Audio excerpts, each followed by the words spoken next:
Hello friends, நீ beetroot பொரியல் எப்படி செய்வேன்னு பார்ப்போமா? அது பீட்ரூட்டு துருவி வச்சுருக்கேன், தேங்காய் துருவல், வெங்காயம் கட் பண்ணது, பச்சை மிளகாய், பூண்டு, கருவேப்பிலை, கொத்தமல்லி, இந்த கடலை வேக வச்சுருக்க கடலை இருக்குது. அதை நம்ம இந்த மாதிரி இதில் கொஞ்சம் இப்படி ஒன்று ஒன்றா இப்படி இடித்து வச்சுக்கலாம்.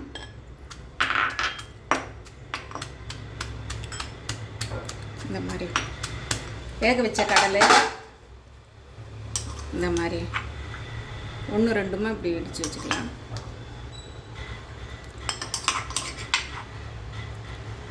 வேக வச்சுக்கலாம். இப்போ ரெடி பண்ணலாமா?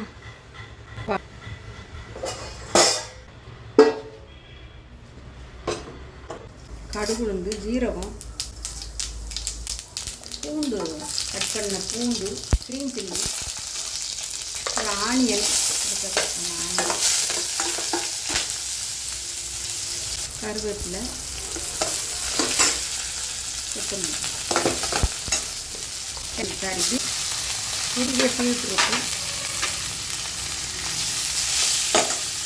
சால்ட்டு தேவையான சால்ட்டு போட்டு நல்லா வதக்கிக்கிடுவோம்.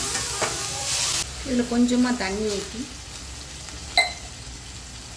ஒரு 2 மினிட்ஸ் மூடி வச்சுருக்கோம். ஓகே,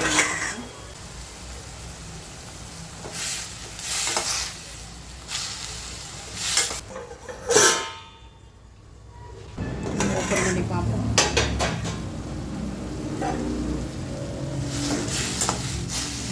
இருக்குது. நம்ம மிளகாய்த்தூள், மஞ்சள் தூள் ஆட் பண்ணிக்கிறோம்.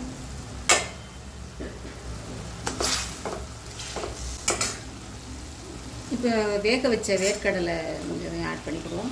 ஒன்று ரெண்டுமாக மசிச்சு வச்சு இந்த இடித்து வச்சது. இப்போ தேங்காய் துருவெல்லாம் ஆட் பண்ணிடுவோம்.